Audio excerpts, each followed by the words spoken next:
Hello, Adab, Namaste. I am Manoj Singh. On behalf of DC South Asian Arts Counseling, a not-for-profit 501c3 organization, we welcome you to the first DC South Asian Literary Festival from May 9 to 15, 2021. First, let's take a moment to express our support and concern for the tough times everyone is going through due to COVID pandemic. Our prayers and thoughts are with you. Thank you to the frontline workers as well. Thank you to all the hosts, moderators, guest speakers for your time and participation. We look forward to a very healthy conversations and panel discussions. Thank you to my team who has worked long hours to put the festival together. Please go to our website, DCSAACI.org, check out the schedule, and register for the festival. Happy Mother's Day to all the mothers today. For today's session on why literary festivals matter, the moderator is lecturer Fauzia Farooqui, a scholar, a poet, an Indian cultural activist.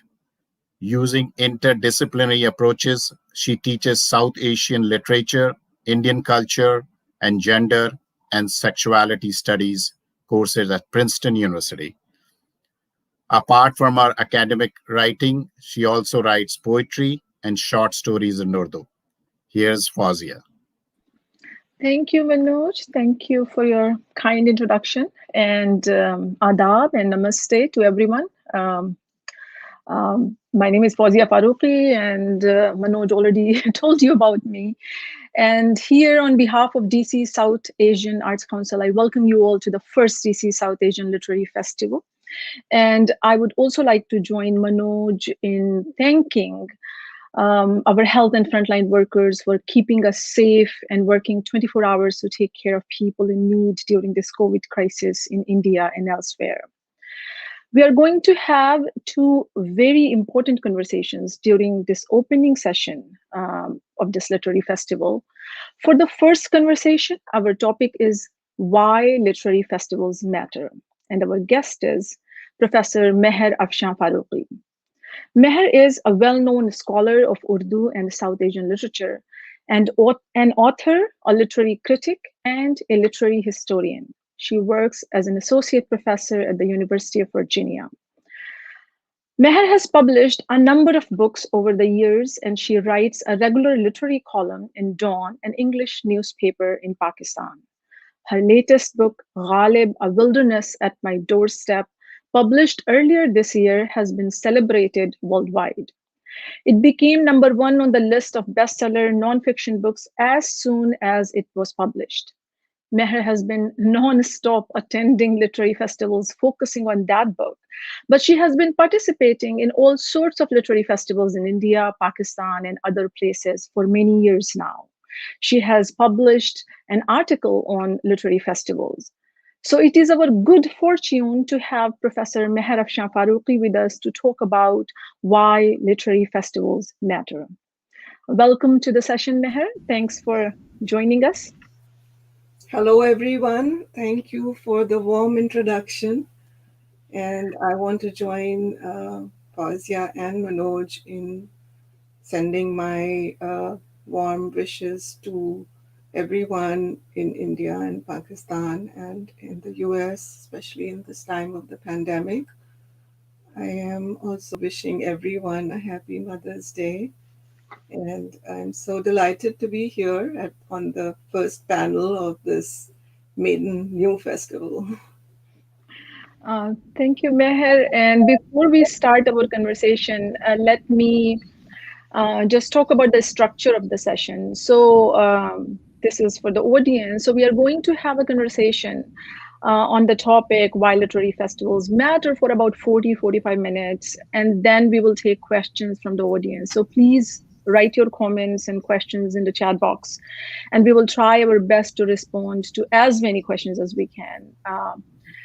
So without wasting any time, Mehr, you are a regular participant in Literary Festival, and we all know that since the launch of the Jaipur Literary Festival 15 years ago. Literature festivals have become a trend. They have changed the literary landscape of South Asia. And they have, without a doubt, popularized South Asian literature. They have made literature accessible to public. So in your opinion, what are some of the greatest contributions of this trend? Wow, this is a very big question, I Fauzia. I think let me just step back a little bit when I answer this question. First of all, as you already pointed out, literature festivals have been going on for the last 15, 16 years. Um, I, I think this trend began in the 1990s. And as far as India is concerned, the first big literature festival was the Jaipur Literature Festival, which happened in 2006. And then from that point onwards, it's been just growing and growing and in popularity. And it also began to set the trend for more and more literature festivals. Um, Recently, this has had a very pleasant outcome because we are now beginning to see more regional festivals as well, which is something that we really wanted to see, especially in South Asia, because we are proud of the multiple linguistic heritages that we have, and the question then is, to what extent do literature festivals help us in giving more visibility to authors and also to their books? I feel that literature festivals do two things.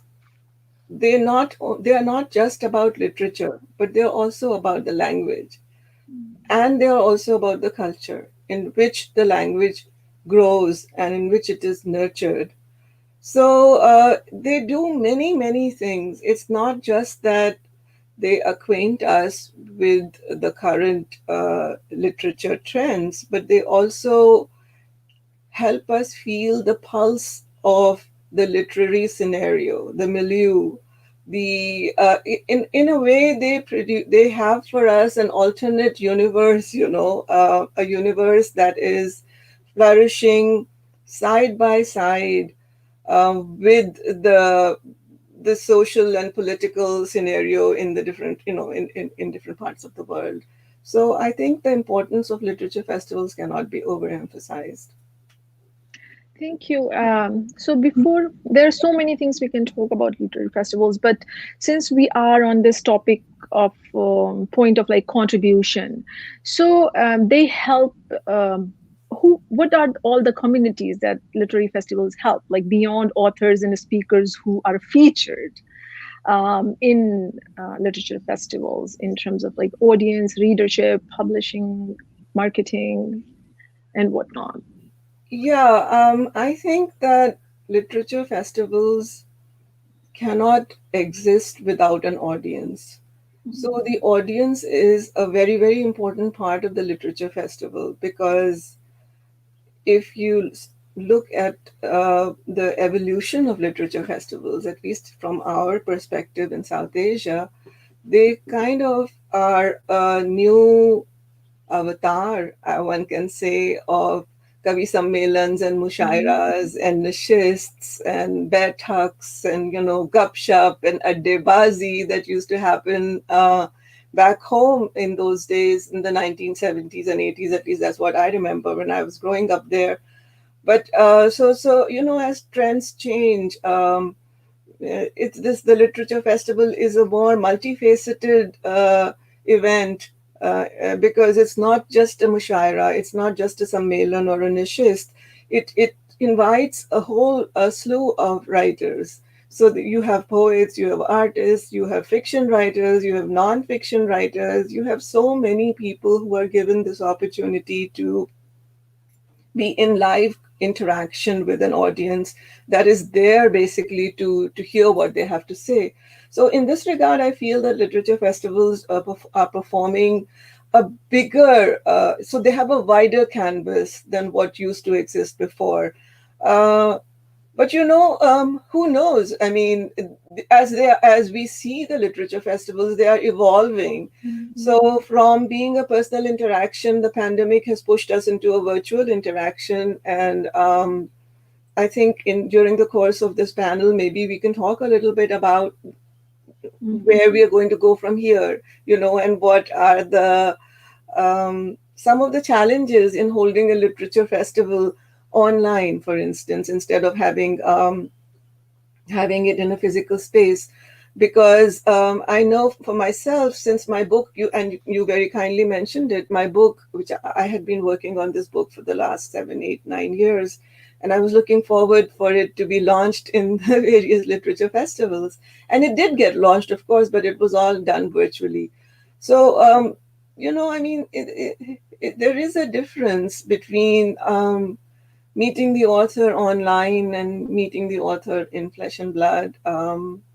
There is a certain vibrancy of contact that is missing, but at least we are grateful that we have all of these technological supports that help us to continue the tradition. Otherwise, there would have been a vacuum. So I'm happy that I was able to be present in the different literature festivals across the globe, talking about my book. And also, there were some addas that contacted me that we have. And so there were many informal conversations also that I was able to participate in. But certainly, these are some things that we can, think about and talk about and get the audience input also today. Yes, definitely. I mean, this whole pandemic has pushed us to go online, and there are limitations, as you mentioned, in terms of the real interaction. You don't get that kind of vibe, but in terms of reach, it has widened the reach. For example, I know personally, I've attended so many of literature festivals just recently, your own sessions. So it would have been impossible practically for you to be present in all these literary festivals, like from Lahore. Like one day you were at JLF, the other day you were at Lahore Literature Festival. So online has also given us a bigger space. I don't think we can go back to just living, a physical kind of having physical in-person discussions. So we will get, as you said, that we will involve our audience to talk about online versus physical. But you also mentioned about mushairas and kavi sammelans, and you and I belong to academia, and the idea was that for real literary discussions, academia was the main space. Conferences, seminars, symposiums, and outside of academia, it was mostly literature was performed, not necessarily discussed, except in small gatherings. So would you like to compare a little bit, like what are some of the differences? Because do other kinds of literary spaces is still relevant and significant, and provide something that literary festivals don't, and vice versa? Because recently I was invited to some of the conferences myself, and then they were changed to literary festivals. So yeah, I mean, I have noticed this too. Recently, I was on a very serious a conference that had to do with citizenship and belonging and partition, and the focus was on the recent pushback to the CAA and the Citizenship Act bill that was being discussed in the Indian Parliament, and the organizers of the conference had opened it to a worldwide audience, and we were able to attract maybe 200 to 300 people online, which would not have been possible at all. But and then we were also able to get expert people in the audience whom we would not have had. Nonetheless, I felt the pressure of performing in a different space, almost like a utopian, almost like a bubble. I felt like I was in a bubble because I was wanting to connect with the audience, but I was not being, and even right now I want to connect with the audience, but I can't because of the limitations of whichever technological tool we use. So I'm glad that you and I are connecting, definitely, partly because we know one another as well. So it's not like we are meeting for the first time, but this is something that has been something that I have been thinking about in terms of the the the blurring of boundaries. As you said, the hardcore academic conferences have softened their boundaries. They have opened it up to a wider audience. And of course, the alternate spaces like the Mushaira and the Kari Sammelan and the literature festivals had already have they are torn between, they are tugged in different directions, let's say. So, to what extent should the literature festival pander to the popular interests of the audience? For example, there have to be some star performers, there have to be some known names. Then, to what extent should it be including arts and vis-a-vis serious discussions, or let's say politics? I think that is one of the biggest issues that I see that must be bothering the organizers of these festivals. To what extent should they toe the political line, and to what extent do the participants toe the political line, and so on? Because in my paper that I wrote, I think in 2018, I remember I was in India, and at the Jaipur Literature Festival, they had invited some members of the RSS on a panel, and there was a huge hue and cry. Why have they been given a space in this in the festival? They are not writers. And the organizers of the festival said, "Oh well, we need to hear the other side of the story. We need to balance. We need to have an even. The ship should be on an even keel." Nonetheless, I felt that it was probably an attempt to accommodate the political side of things, because once something becomes too big, there's always this problem of getting entangled with politics. So it's a very complicated thing. It's not. It really. I think we are now beginning to see these alternative spaces, as you very nicely put it, these spaces which are kind of bleeding into one another because of the nature of the internet, because of the fact that you may have a live audience, but also you are then available on YouTube for future audiences to also see. Whereas in a live performance, which is not recorded and put on YouTube, you are in the moment more than anything else. So I think these are subjects that which are very exciting, and I think there will be research on it in the days to come. So we're just seeing the beginning of this phenomenon. Yeah, I think 2 points, very good points that you brought up. One is this, different formats and structures bleeding into each other, and spaces bleeding into, and boundaries between spaces are blurring.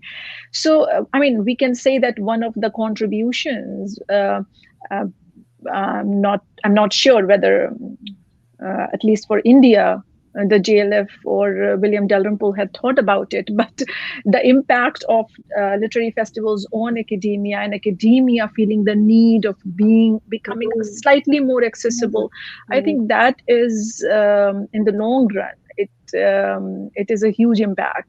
And the second thing that you talked about, the need to accommodate. So I feel that I mean, academia, since it is not, it is outside of the public space. You know, it interacts with public space, but it is it is a self-sufficient space in itself. And for literary festivals and organizers, we can also imagine that they are working in the public space, so they have to deal with all sorts of issues. And certainly this is something we can explore in serious scholarly research too. Absolutely.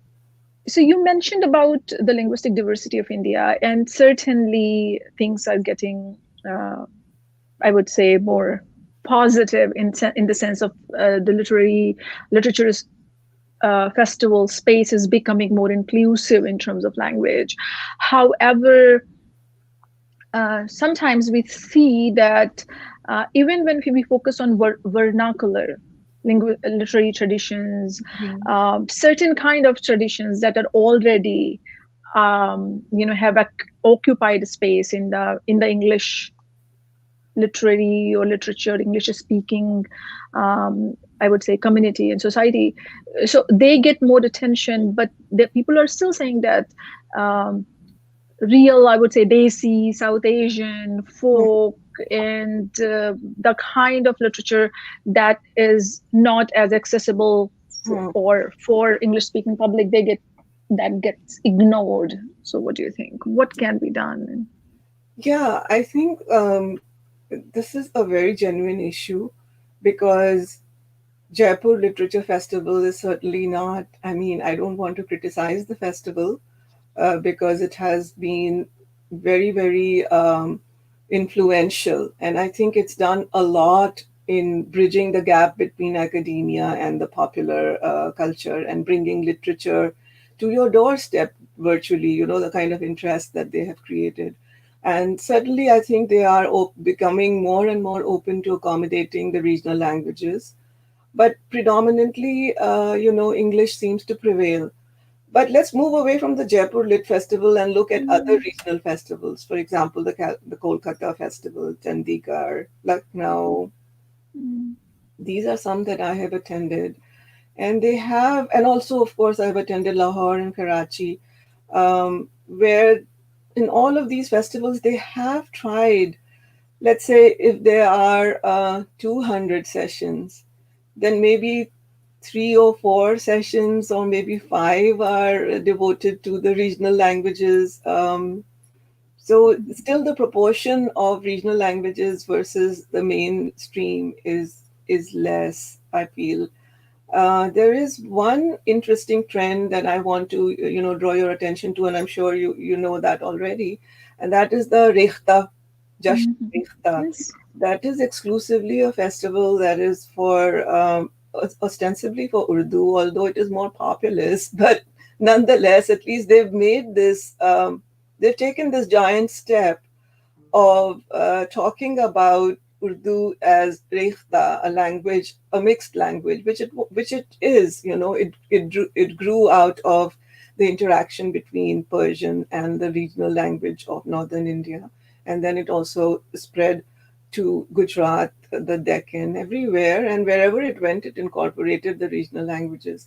So that's what Rekhta is all about, and Rekhta is primarily, it encourages participation of poets and writers and artists, focusing on Rekhta itself. So that's a very welcome trend, I think, and it's bound to have a ripple effect, and I'm sure we'll be seeing many more festivals that have a more regional character to them. And I mean, I asked this question also kind of so that we have an excuse to talk about it, and also respond to this idea that it is all just English speaking space. And so it is a way to draw attention to the fact that actually that is changing. Not only Rekhta, but for example, Anjuman Taraqi Urdu Hind did its 4-day literature festival, very serious I would say, literature festival with serious literary discussions, scholarly discussions in some of the sessions, all in Urdu. And I'm seeing it, Hindi literary festivals, at least with Urdu and Hindi, the major languages, we are seeing that they are doing their own literature festivals, all in their own language. So hopefully, as you said, through the ripple effect, we will see this kind of open to public literary spaces will be created through literature festivals in other languages as well. So I have a couple of more points that we can talk about literature festivals that we can talk about, but everyone is talking. Even all literary festivals are talking about your book, Ghalib. Wilderness at My Doorstep. So I'm sure that some of our audiences here, they might be curious about that book if they have not attended those literary festivals where you were already there. Also, because this is the first DC South Asian Literary Festival. So I'm sure that Mr. Manoj Singh has his own audiences. So for them, how about you talk about that book, because you said like you spent years and years on it and it has been well received, and I like all of your books, but this is definitely my favorite book among all of your books. Yeah. This is I hadn't expected such a warm response for the book. I certainly knew that Ghalib is a very important literary figure for South Asia, and but I hadn't expected that he. And I knew that Ghalib transcends Urdu, and he's available. His writings are available in all the languages. But my choice to write this book not in Urdu but in English, and also to go with the popular press. My book has been published by Penguin, and it is published under their what they call classic series, which is Alan Lane. So that is their highest academic benchmark, but still it is a popular press, and I didn't go with the university presses. So I was already into this blurring of boundaries, and my approach was the educated reader. My approach was, I was not writing. I mean, I am a specialist on Ghalib, and I did all the research, but I wanted to make my research accessible to the people who wanted to learn about Ghalib. So I really worked on I used my experience as a columnist, because I've been writing this column now since 2012. So it's been 8 years. And over the years, I was able to develop a kind of language that can deliver serious topics to a general public. And that is the approach that I adopted in this book. So it was a gamble in some ways, because I decided not to use heavy diacritics. I decided not to use too many italics, because it disturbs the flow on a page. And the publishers were kind enough to give me the space to do that. The other thing that I did, and that I'm actually telling you something that I heard from the readers of the book, that what I was able to bring was both an insider's and an outsider's perspective. So having lived in the States now for about 20 years, I was looking at Ghalib with a slightly different lens than I would have if I had written this book in India. So I was actually somehow, the questions that started to bother me when I started the book were questions that no one who has worked on Ghalib so far has asked. And some of these things were so obvious, that Ghalib spent more time writing in Persian. His Persian output is 5 times as much as his Urdu output. But no one seemed to ask this question, that why is his Persian output 5 times as much? Or why did he give so much importance to Persian at a time when Persian learning is declining in India? And when I say India, I mean South Asia. So it's a very big question, but nobody had asked this question. And I started to, I wanted to find answers to these questions. The other big question was that why did he edit his Urdu Diwan so heavily? He reduced it by half, literally. So the Urdu Diwan is very slim. It only consists of 234 ghazals and a few qasidas and a little bit other stuff.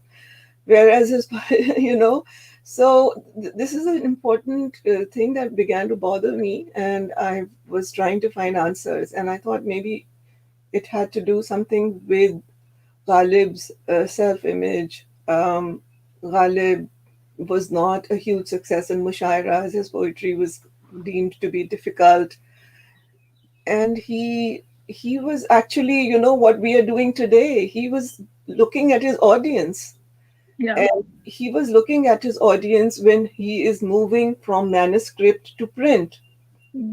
So what he's doing is that in the printed format, his divan is going to be accessible to big people, a large number of people. Just as you made this point about the academia, the silos, and then the other formats. So similarly, Ghalib also, being such a modern mind, he saw that he was going to be reaching out to a lot bigger audiences, and so he felt that, okay, let me try at least to temper my poetry and make it a little bit not too overwhelming in terms of its ambiguity or in terms of its opaqueness. So that is one answer that I seem to find. And that is a very kind of that concern is so universal, and even in the context of literary festivals, some of the Yeah. questions that we are asking, Mm. if why concerns of organizers, authors, and your own concern in terms of making a very highly scholarly work accessible to public, and the desire to reach to educated readers outside of academia. So for those who are not necessarily familiar with Ghalib, I can, if you allow me, I can just tell them that Ghalib is, the greatest poet of Urdu, not only Urdu, but somebody actually said that there are only two sacred scriptures and texts in India. A Ghalib scholar, the one is Vedas, and the second Diwan-e-Ghalib. But what people knew before Meher's work as Diwan-e-Ghalib, Ghalib's full work was not his entire work. It was an intikhab that Ghalib, or a selection of his work that he published, and we knew that as everything that Ghalib wrote, but Mehr worked on those texts that were not published or not included or not read as authentic Ghalib's work, and she worked on it. She brought that work to light and analyzed the reasons why perhaps Ghalib did not publish those verses versus the ones that he published. And so please do read that book, because many of the concerns that Ghalib had and considerations and why he made his decisions, because print was available in his time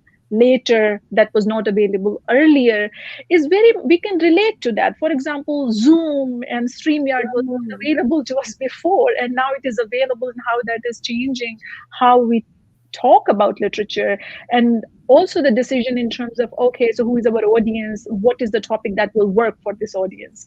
Right. So it is fascinating that we don't need to feel bad about having these concerns and dealing with these concerns, because these are human concerns. So before I go and ask my we talk about something else, for those who are listening to us, it seems like even if there is or was a glitch, the good thing about YouTube and Facebook and social media is that even if those who missed, as Mehr also pointed out, who missed this conversation live would be able to um, listen to the conversation and watch this session, and perhaps post the questions, and we will see if we can respond to that. But please do write your questions and comments in the chat box. Those who are watching us, the issue is that we cannot see you, so we are not sure whether who's watching and who's not, and that's kind of um, an issue. So definitely, Meher, it seems like this was your most fulfilling project, because I'm always curious about authors who have published many books, like what was the most fulfilling and what was the most successful, and if there were any there was any difference in terms of what the author likes and what the people like. But it seems like in your case, what you spent so much time on was received very well by the audience. So you said many things about LitFest, but I know that you published an article about it, a very objective article about it. Would you like to say something from that article, and when you published, what you said, and now do you see, is there any changes in terms of your attitude or your thoughts about literary festivals? Yes. See, there is one thing that we haven't discussed, and that is the question of identity. Every literature festival has to have its identity, and it becomes a kind of a stamp of approval of the people that it reaches out to. So this is a question that, for the organizers of the DC Literature Festival, I want to, I'm sure as the festival grows, there will be this question of its identity. This was one of the issues that I raised in my paper, but I want to kind of read out the concluding section of the paper, just so that this point is there. I make this point more vehemently. Yes, please. Is the literary festival a compromise between what you must do to promote literature and what you must do to attract audiences? There are multiple constituencies implicated in the literature festival. They are festivals of literature and language, and not just literature festivals.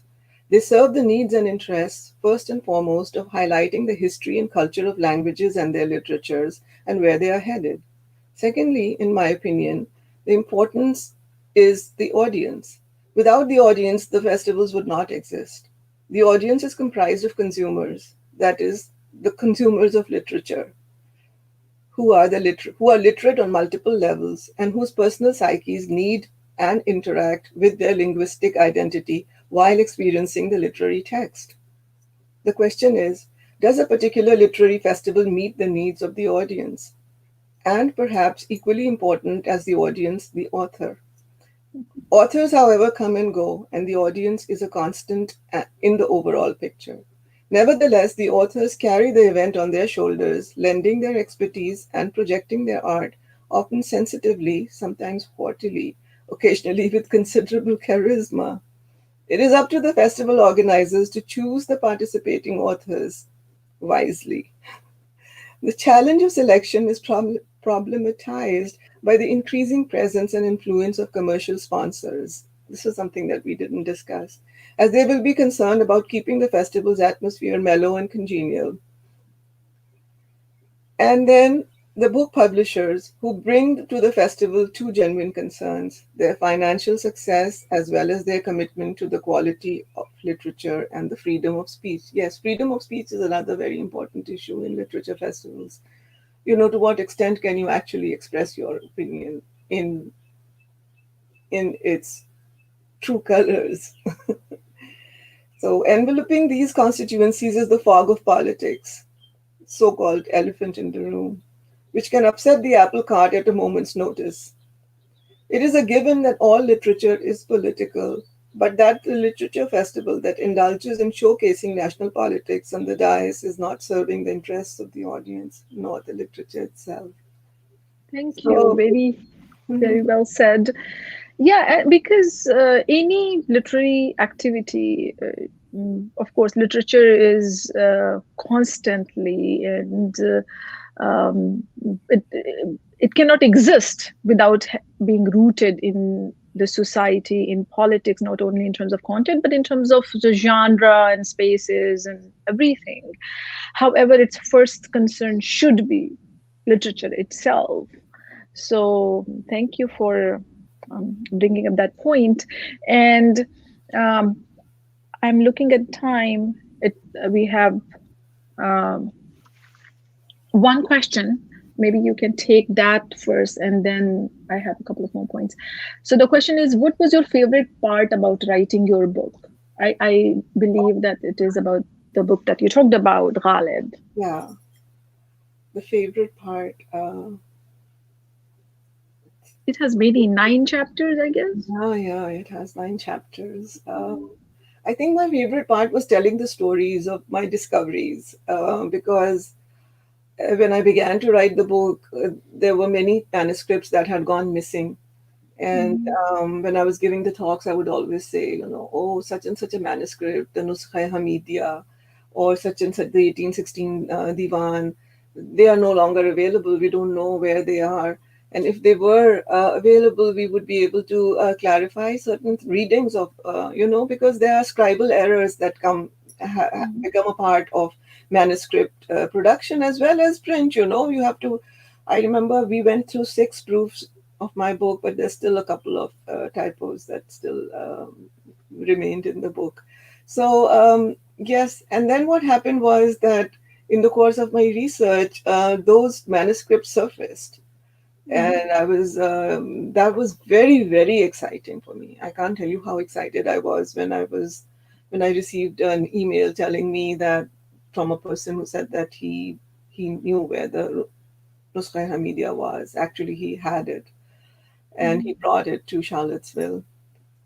So it is so amazing that I am living in Charlottesville, Virginia, which is a university town, and I am holding Ghalib's manuscript, which was finished in 1821 in Delhi, and which was in the library of the Nawab of Bhopal for many, many years. And it made all its journey from God knows where.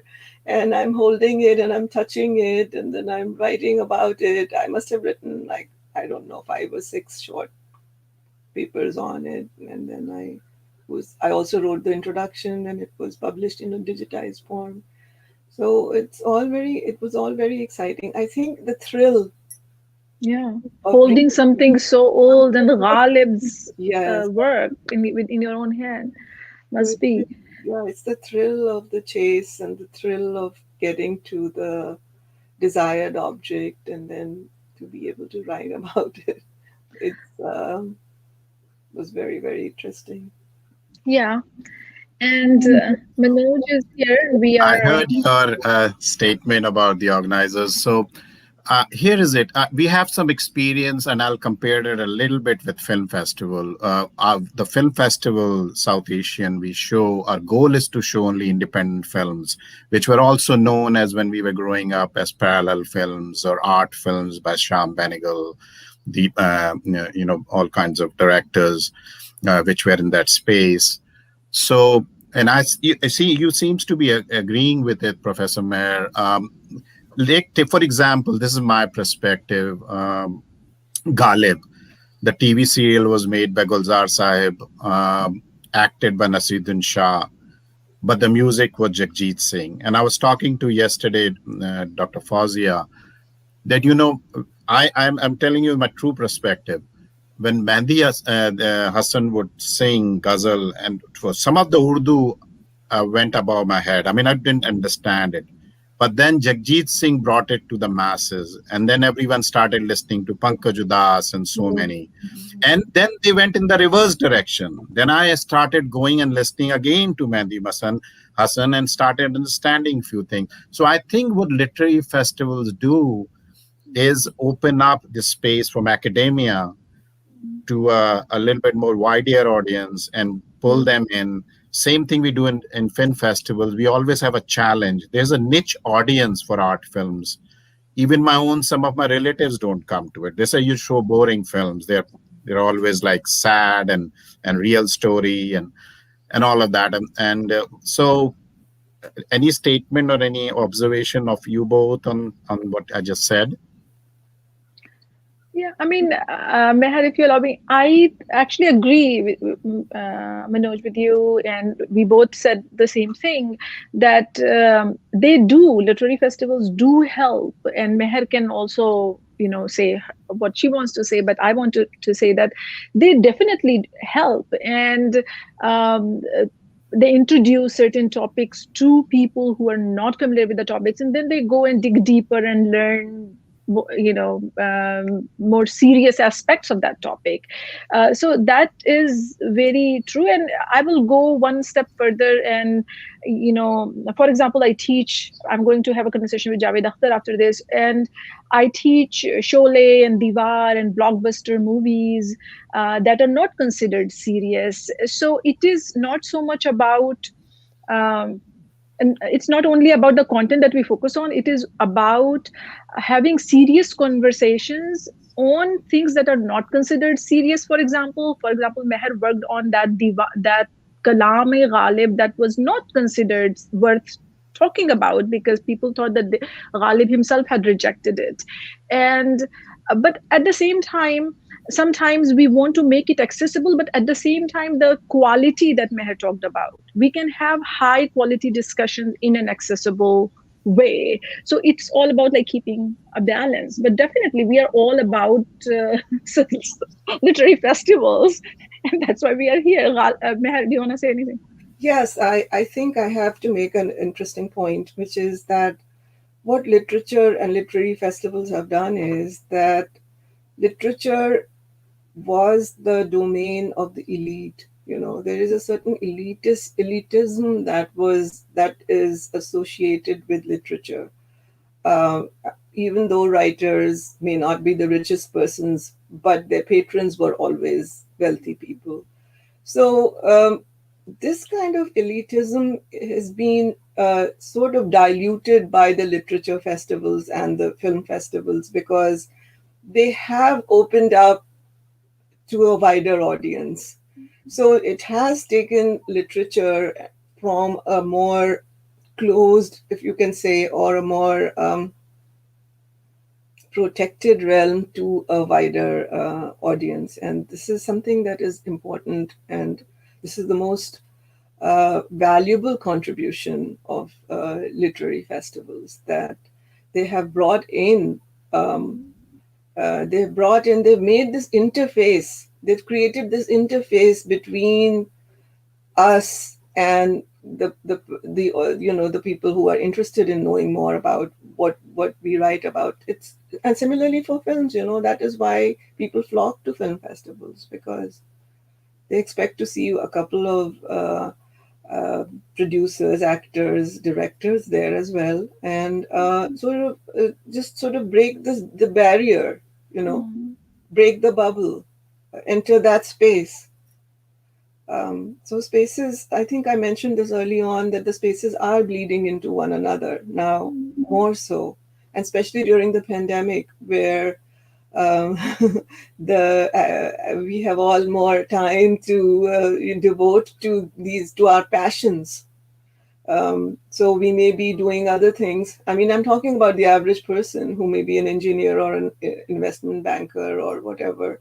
The fact that they are working from home does give them some space. The commute has been reduced. The time that one takes to go from point A to point B has been shortened. So there is certainly been a more inward-looking, introspective time that we have been given during this pandemic, more space to enjoy nature, to enjoy simple activities like cooking, and other things that nurture our souls. And this is what literature festivals and film festivals do. They nurture our souls. That is why people flock to these spaces. They are not like political rallies. Those are different things. So I think this is a great, job that you are doing, Manoj. Thank you. And another thing is, I'm a son of two professors. We have curiosity, we have passion, we want to know about things, and a lot of people have that, but that's very hard, is challenging. So I have a question for you, and also I would ask you to give an advice to the younger generation, the next generation. What I'm seeing and what I'm afraid of, language being lost in this whole digital world. um, Urdu, especially Urdu, Hindi. I mean, if you take Bollywood, there are only now I could count on fingers 5, 6 actors and female and female who can really speak all three languages very well, English, Hindi, and Urdu. Otherwise, the younger generation has no clue about. And even if they're speaking Hindi, it's a slang Hindi. It's not pure Hindi. So please, how can we pull the younger generation in and make it all interesting for them through this literary festival? I always want this platform also to be educational, because we do partner with Montgomery College and they use it as a culture diversity platform for film festival. Professor Mehr? Sure. Should I speak in Hindi or Urdu? You Oh, want you me to? can translate, yeah, because there must be a lot of audience who doesn't know Hindi. Okay, then I'll speak in English. So the first thing is that there is no such thing as a pure language. A language is made up of many, many loan words from the different languages. And the more loan words the language incorporates, the richer the language gets. So take the case of English. English is one of the most hybrid languages in the world, and that is why it is so popular. And that is why it is so easy. It also belongs to the group of languages to which our languages belong to. So it's easy for us to incorporate all those words. And English has, if you look at the Oxford English Dictionary, you'll be shocked at the number of Indian words that are in the dictionary, included in the dictionary. So that's one thing. So we shouldn't be resisting mixing of languages, because language use is related to what the language is being used for. So, for example, if I'm going to be writing a paper that is to be presented in a conference, my language is not going to be hybrid. But if I'm going to write a fiction that is for a general audience, I'm certainly going to write in a hybrid language, because that is going to be something which the reader will enjoy more than a language in which I'm going to write a literary paper. So language and its usages are different.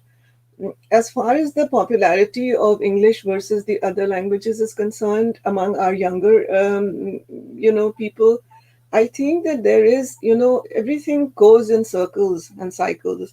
So I feel that the circle is turning and people are coming back to their cultural to take pride in their culture.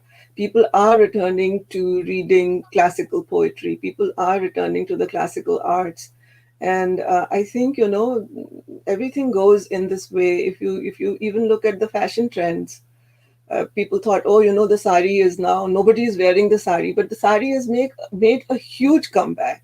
Everybody is wearing sari now, because it has evolved, it has adapted.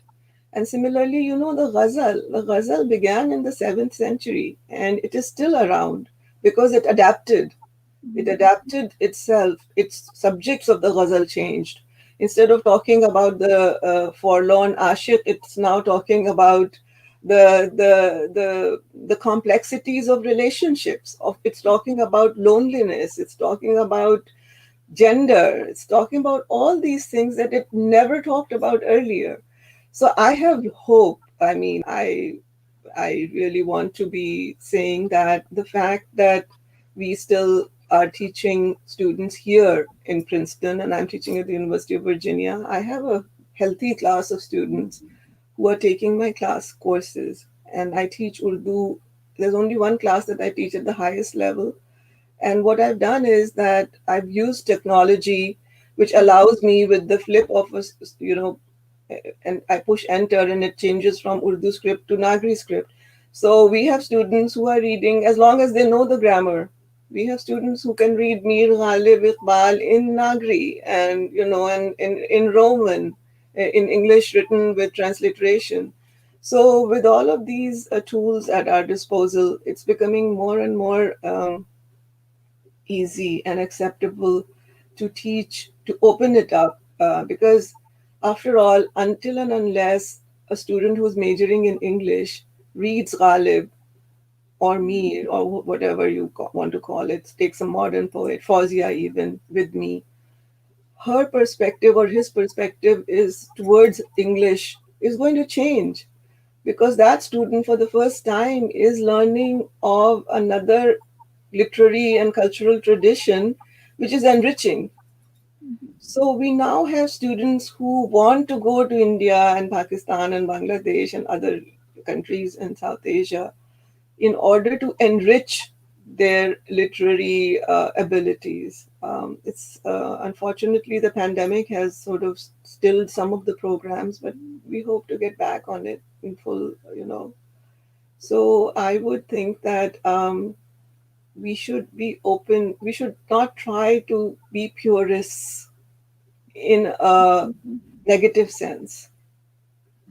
Certainly, Absolutely, Meher. And I just to give one more example of what Meher said, like younger generation coming back to culture, Indian Persian or Mughal, we are calling it Mughal Persian. Persian. There is a surge in interest in that, and I myself I know some basic Parsi. I wanted to improve it. I signed up for an online course, and I saw students from India, Pakistan, not from particular religious background, from all background, have signed up right now in an online Persian course, who have no professional reason to learn Persian. So we are, and I believe that these kinds of public spaces like literature festivals have played a role in generating and inspiring that kind of interest among our younger generation about our classical and our medieval, our folk literatures. And I believe that this conversation is important because if instead of thinking that audience would not be interested in this, I think, of course, we should, what we already know audience is interested in, we should offer more of that, but we should also take chance and believe in our younger generation and offer things, and we are sure that they will be interested in those things once they are exposed to it. So Manoj, if you allow me, There are two questions, and then we can wrap up. yeah. One is this one. It's on the screen. expand on the idea of the benefit of translation be concealment. Oh, okay. It has to do with theories of translation. There are several ways of approaching translation. One is a literal translation where you want to do word for word translation, but then that doesn't really make sense in the receiving language. And then, the other thing is that you start doing a free translation, which is taking a lot of liberties with the text, and you end up creating a completely different thing altogether. So the translation has to, if the benefit of translation be concealment, it is a line from, actually translated from Ghalib, गर तर्जुमे से something इख्फाए हाल है. I can't remember the share offhand, but it's a play on that what exactly is the role of the translator? The translator is the mediator between two cultures. The translator is a mediator between two languages. The translator is a mediator between two syntaxes, between the warmth of one language and the coldness of another language, between all kinds of things. So, yeah, I hope this helps you understand how difficult the role of a translator is, actually. Let's finish with this last question from Vikram. Yeah, this is a very good question. And I mean, this was something that I did raise during my conversation, that who knows what will be happening. I mean, the literary festival will continue to evolve, and it's not going to be static, because, as we have seen, ever since the internet came into our lives, change has become hyper. I mean, in 10 years, so much change has happened that didn't happen in 50 years. So I can assume that literary festivals will continue, but they will be evolving in their in the way they reach the audience. So I hope that answers your question. Thank you. Fauzia, you want to close? Or I want to thank both of you, actually, Dr. Fauzia Farooqi and Dr. Mehr Farooqi, for taking the time and giving us the opportunity to come schedule you for this opening session, which was really, really informative and meaningful. Very healthy discussion, and thank you so much. And Fauzia, you want to say a few words? Yeah, I wanted to, of course, first thank Mehr for joining us for this session and really illuminating conversation. I'm not saying, somebody wrote in the comment section. So thank you for that. And I hope that, this will continue through all the sessions that we have for this literary festival. And beyond this literary festival, this is literature festival. Literary festivals, they are welcome addition to our literary spaces, and really creating a lot of new venues for so many stakeholders who participate in literary enterprise and activities. So thank you, Mehr. And I would like to thank our audiences for staying engaged and posting questions. And last but not least, thanks to Manoj Singh, the organizer of DC South Asian Literary Festival, for giving us this platform to have this conversation. I think it's a good start. Thank you, Manoj. Thank you to the audience, and goodbye, and please attend the rest of the festival. It is from all the way till May 15. Please go to our website, DC South Asian DCSAACI.org, and review our schedule and register. Thank you so much, and happy Mother's Day. And just an announcement that in half an hour, I will be back, and we will have a conversation with Javed Akhtar on another very important topic, documenting India through literature and art. So please come back, and I'll see you in half an hour. And thank you, Mehr. I will see you soon. Thank you, both of you and the audience. Thank you. And good luck.